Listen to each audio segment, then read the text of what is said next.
გვაქვს ორი განცხადება.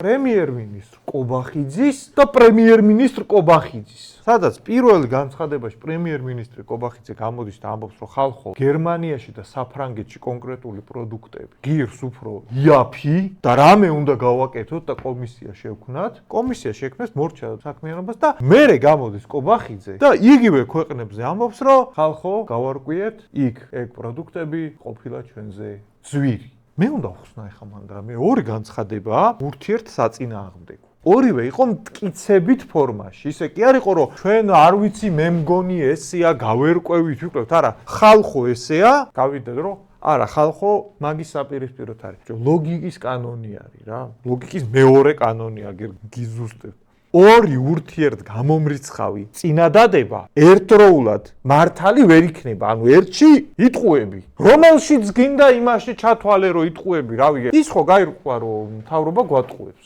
აქცია სოციალური მოთხოვნებით 10 მაისს 18 საათზე პარლამენტთან.